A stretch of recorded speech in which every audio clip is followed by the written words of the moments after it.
Okay, so how did you guys find out about this and what?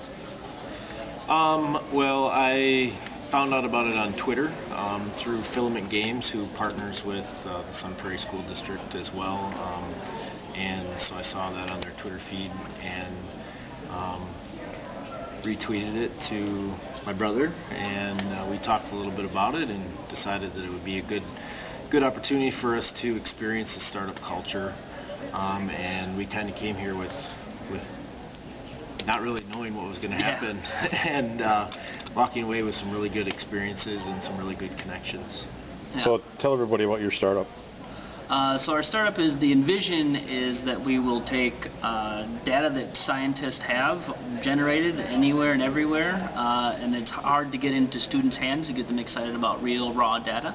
So the game that we're thinking about working with is pairing with a doctoral student here at the UW who does work with NASA and sending plants into space and analyzes the genome of how those plants have been affected by the experiences in space.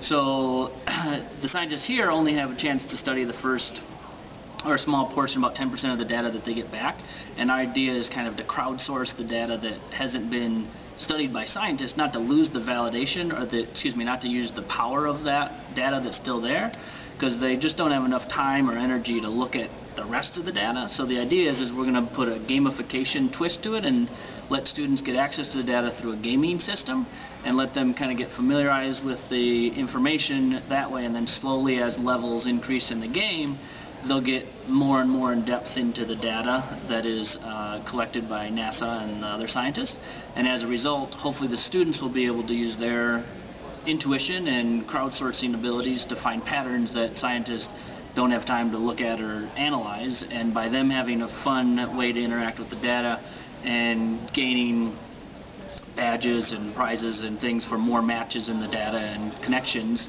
then that information would be kicked back to the scientists, and then they maybe would be intrigued to look at data that they hadn't had an interest in before because they didn't have time to look at it. So. And how did you? I mean, there's a lot of collaboration with this, right? You formed a team. How did that all happen? Yeah. So the start of the weekend is just kind of a pitch. You got 60 seconds to sell what your idea is, and we as specifically biology teachers kind of were drawn to the idea of genetics, and then we hooked up with the scientist, and he kind of talked us through in greater detail what he was thinking about what he had as a vision, and he has a great network already kind of in place here, and we just wanted to polish up a piece that we thought could be beneficial in our classroom.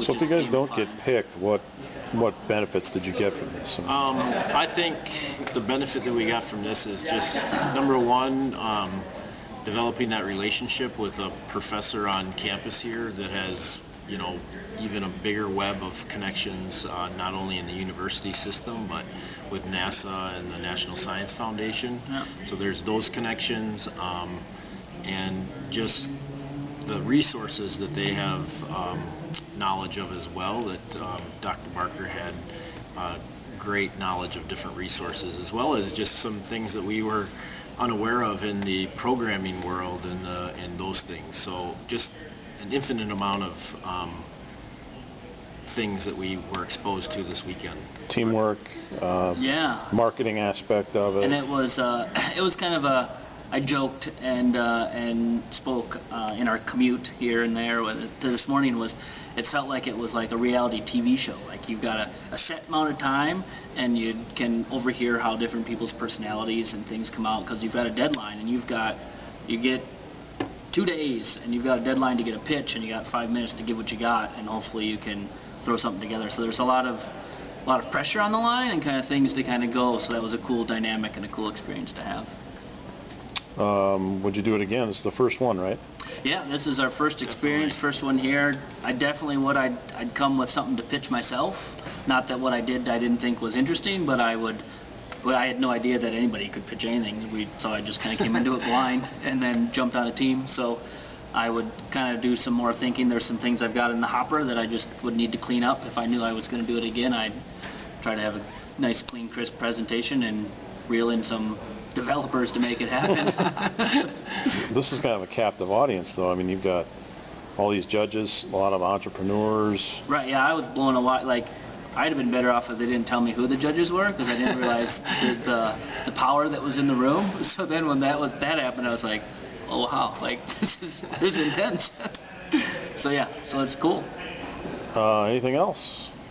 No, I just kind of speaking to the networking thing and making connections. The big takeaway is that I think both of us as educators want to get real science professionals into the classroom, and by making this connection, we have a chance to either develop conversations with the professors and people that we met here, or like do podcasts so that the kids can get exposure to this, and then possibly Twitter threads or whatever. But we want to get students with scientists. We don't want scientists to be people that are in a room in isolation. We want to let students know that they're people too, and you can get in contact with them and know what's going on, rather than just learn from a book or a website that hasn't been updated for years or whatever it is. So current and fresh is kind of where we're at with that. Okay. All right, thanks. Cool.